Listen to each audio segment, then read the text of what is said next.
Welcome back to channel job சரி Tamil. Railway டிபார்ட்மெண்ட்டில் எப்படியாச்சும் ஒரு வேலைக்கு போயிடணும் அப்படிங்கிறது உங்களோட ட்ரீமா? உங்களுக்கான நோட்டிஃபிகேஷன் தான் ரயில்வேவோட குரூப் டி. ஆமாம், கிட்டத்தட்ட 22,000 வேக்கன்சிங்க 10th பாஸ் பண்ணவங்களுக்கு ஆல் இந்தியா முழுவதும் நம்ம தமிழகத்துக்கு 1000+ வேக்கன்சி கொடுத்துருக்காங்க. இந்த ரயில்வே குரூப் டி வேலை வாய்ப்புக்கு எப்படி அப்ளை பண்ணுறது, யாரெல்லாம் தகுதி, என்ன சம்பளம், எல்லாத்தையுமே டீட்டெயில்டாக நான் இந்த வீடியோவில் சொல்கிறது போன்ற ஃப்ரீ ஜாப் அப்டேட்ஸ்க்கு கண்டிப்பாக நம்ம சேனலை சப்ஸ்கிரைப் பண்ணிக்கோங்க. இந்த வீடியோ லிங்க் எடுத்து உங்கள் வாட்ஸ்அப் ஸ்டேட்டஸில் வைங்க, உங்கள் நண்பர்களும் பார்க்கட்டும். ஓகே, ரெகுலராக நம்ம சேனலை ஃபாலோ பண்ணுறவங்களுக்கு தெரியும், ரயில்வே குரூப் டி நோட்டிஃபிகேஷன் பார்த்திங்கன்னா வர ஜனவரி 21 ரிலீஸ் ஆகும் அப்படின்னு சொல்லி ஒரு ஷார்ட் நோட்டீஸ் அஃபீஷியலாக ரயில்வே தரப்புலேருந்து ரிலீஸ் பண்ணியிருந்தாங்க. அந்த ஷார்ட் நோட்டீஸ் தான் இது. ஓகே, இப்போது இந்த டேட்டை இவங்க ரிவைஸ் பண்ணியிருக்காங்க. புது டேட் வந்திருக்கு, அது என்ன அப்படிங்கிறத சொல்கிறேன். இந்த ரயில்வே குரூப் டி நோட்டிஃபிகேஷனை பொறுத்தவரையும் 10th பாஸ் பண்ணவங்களுக்கு கிட்டத்தட்ட 22,000+ வேக்கன்சி அப்படிங்கிறதும் கொடுத்துருக்காங்க. ஆரம்ப சம்பளம் 18,000, இது பேசிக் பே. அடிஷ்னல் அலவன்ஸ் பெனிஃபிட்ஸ் எல்லாமே சேர்த்து 35,000 வரையும் இருக்கும். அது மட்டும் இல்லாமல் வயது வரம்பு பாருங்கள், 18லேருந்து 33 வயசு வரை உள்ள ஆண்கள் பெண்கள் இருபாலருமே அப்ளை பண்ணலாம். ப்ளஸ் ஏஜ் ரிலாக்ஸேஷனும் இருக்குது, அதை பற்றியும் நான் உங்களுக்கு சொல்கிறேன். இப்போ சற்று முன் பார்த்தீங்கன்னா இந்த குரூப் டி வேலை வாய்ப்புக்கான டேட்டை ரிவைஸ் பண்ணியிருக்காங்க. அதாவது முன்னாடி என்ன சொல்லியிருந்தாங்க, வர ஜனவரி 21 ஓப்பன் ஆகும் அப்படின்னு சொல்லியிருந்தாங்க. இப்போது வர ஜனவரி 31 தான் ஓப்பன் ஆகும்னு ரிவைஸ்டு டேட் கொடுத்துருக்காங்க. ஒரு 10 நாள் தள்ளி போட்டிருக்காங்க. அதே மாதிரி லாஸ்ட் டேட் பார்த்திங்கன்னா முன்னாடி February 20 இருந்தது, இப்போ March 2 இருக்குது. ஒன்றுமே இல்லை, டீட்டெயில் நோட்டிஃபிகேஷன் ப்ளஸ் அப்ளை பண்ணுறதுக்கான டேட்டை ஒரு 10 நாள் தள்ளி போட்டிருக்காங்க, அவ்வளோதான்.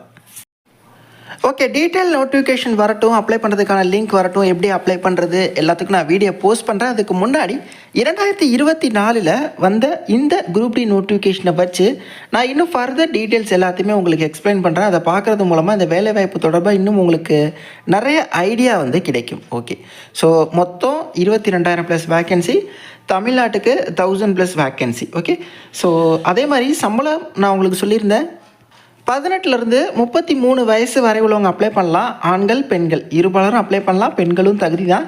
SC STனா +5 இயர்ஸ் சேர்த்துக்கோங்க, 38 வயது வரை அப்ளை பண்ணிக்கலாம்.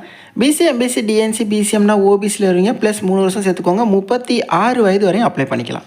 இந்த வேலைவாய்ப்புக்கு அப்ளை பண்ணுறதுக்கு ஃபீஸ் இருக்குது, 500 ரூபாய். SC ST all female candidates உங்களுக்கெலாம் 250 ரூபாய். யாருக்கெல்லாம் 500 ரூபாய் ஃபீஸோ அவங்களுக்கு எல்லாருக்கும் முதல் எக்ஸாமினேஷன் அட்டன் பண்ணக்கப்புறம் அந்த 500 ரூபாயை 400 ரூபாயை ரீஃபண்ட் பண்ணிடுவாங்க. யாருக்கெல்லாம் 250 ரூபாய் ஃபீஸோ அவங்களுக்கு முதல் எக்ஸாமினேஷன் அட்டன் பண்ணோன்னா 250 ரூபாயவே ரீஃபண்ட் பண்ணிடுவாங்க. அதாவது இந்த வேலைவாய்ப்புக்கு ஒரு தேர்வு இருக்குது. அந்த தேர்வை நீங்கள் அட்டன் பண்ணக்கப்புறம் ஒரு டேட் சொல்லுவாங்க, இந்த ஃபீ ரீஃபண்ட் டேட் அப்படின்னு சொல்லி. அந்த டைமில் நீங்கள் லாகின் பண்ணி இந்த ஃபீ ரீஃபண்ட் நீங்கள் பெற்றுக்கொள்ளலாம். அதாவது அந்த தேர்வில் நீங்கள் கிளியர் பண்ணணும் அப்படின்னு கிடையாது. அந்த தேர்வை நீங்கள் அட்டன் பண்ணாலே இந்த ரீஃபண்ட் அப்படிங்கிறது இருக்குது. தேர்வை அட்டன் பண்ணலன்னா உங்களுக்கு அந்த ரீஃபண்ட் அப்படிங்கிறது இல்லை. ஓகே, ஸோ இந்த ரயில்வே குரூப் டி வேலை வாய்ப்புக்கு எப்படி ஷார்ட் லிஸ்ட் பண்ணுறாங்க அப்படிங்கிறத பார்த்துருங்க. அதுதான் ரொம்ப முக்கியம். முதல்ல ஒரு ஆன்லைன் பேஸ்டு எழுத்து தேர்வு இருக்குது. எழுத்து தேர்வு இந்த சென்ஸ் 4 ஆன்சரில் ஒன்று சூஸ் பண்ணுற மாதிரி அப்ஜெக்டிவ் டைப் தான். 90 நிமிஷம் டைம் கொடுக்குறாங்க. General science, maths, general intelligence and reasoning, general awareness and current affairs, மொத்தமாக 100 கொஸ்டின் இதிலிருந்து வருது. இதுக்கு நெகட்டிவ் மார்க்கும் உண்டு. ஒரு கொஸ்டின் தப்பாக எழுதுறீங்க அப்படின்னா 1/3 த மார்க், அதாவது 0.33 மார்க் டிவைட் பண்ணுவாங்க. கொஸ்டின் எல்லாமே அப்ஜெக்டிவ் டைப் தான், 10ஆம் வகுப்பு தரத்தில் தான் இருக்கும். சிலபஸுமே பார்த்திங்கன்னா இந்த ஓல்டு நோட்டிஃபிகேஷனில் இருக்கிறது தான், இதே சிலபஸ் தான், சேம் சிலபஸ் தான். ஸோ இந்த தேர்வில் நல்லா பர்ஃபார்ம் பண்ணுறவங்கள நெக்ஸ்ட்டு ஃபிசிக்கல் எஃபிஷியன்சி டெஸ்ட்டுக்கு கூப்பிடுவாங்க. அதாவது 3 டைம்ஸ் த கம்யூனிட்டி வைஸ். அதாவது இப்போ நமக்கு தமிழ்நாட்டுக்கு 1000 வேக்கன்சி இருக்குது அப்படின்னா எழுத்து தேர்விலேருந்து 3000 பேரை ஷார்ட் லிஸ்ட் பண்ணி 3000 பேருக்கு இவங்க ஃபிசிக்கல் எஃபிஷியன்சி டெஸ்ட் வைப்பாங்க. ஆண்கள் அப்படின்னா 35 கிலோ வெயிட்டை 100 மீட்ரு 2 நிமிஷத்துக்குள்ளே கீழே போடாமல் நீங்கள் எடுத்துகிட்டு போகணும். பெண்கள் அப்படின்னா 20 கிலோவை 100 மீட்ரு 2 நிமிஷத்துக்குள்ளே கீழே போடாமல் எடுத்துகிட்டு போகணும். அதே மாதிரி ஆண்களுக்கு அந்த வெயிட் கேரி பண்ணி போயிட்டு வந்தக்கப்புறம் 1000 மீட்டர் ரன்னிங் இருக்குது, 4 minutes 15 செகண்ட்ஸ்குள்ளே 1000 மீட்டர் ஓடி காட்டணும். பெண்கள் அப்படின்னா 20 கிலோவை தூக்கிட்டு போனதுக்கப்புறம் 1000 மீட்ரு நீங்கள் 5 minutes 40 செகண்ட்ஸ்குள்ளே ரன்னிங் ஓடி காட்டணும். இது ஃபிசிக்கல் எஃபிஷியன்சி டெஸ்ட் அப்படின்னு சொல்லுவாங்க.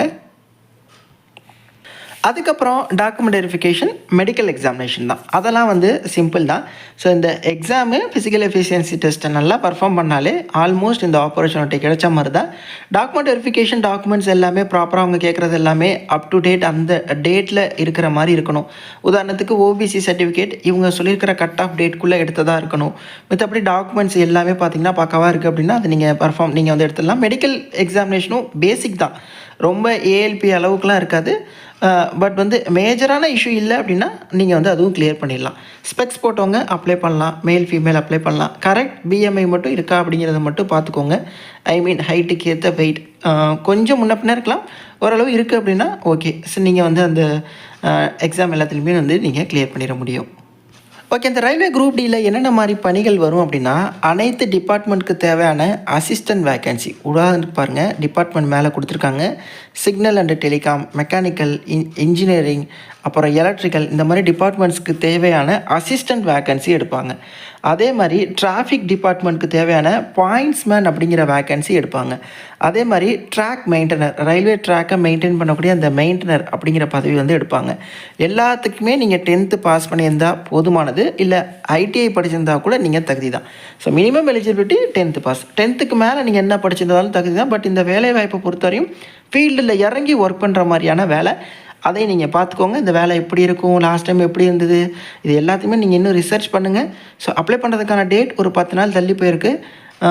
இது தொடர்பாக நிறைய டீட்டெயில்ஸ் கலெக்ட் பண்ணுங்கள். போர்ட்டல் ஓப்பன் ஆகட்டும், எப்படி அப்ளை பண்ணுறது, என்ன புக்ஸ் ப்ரிஃபர் பண்ணலாம், எல்லாத்தையுமே நான் உங்களுக்கு கண்டிப்பாக சொல்கிறேன். முடிஞ்சால் இந்த வீடியோலேயே பெஸ்ட் புக்ஸ் டேக் பண்ணி விட்றேன். கண்டிப்பாக ட்ரை பண்ணுங்கள். தேங்க்ஸ் ஃபார் வாட்சிங். Take care and bye. Tata.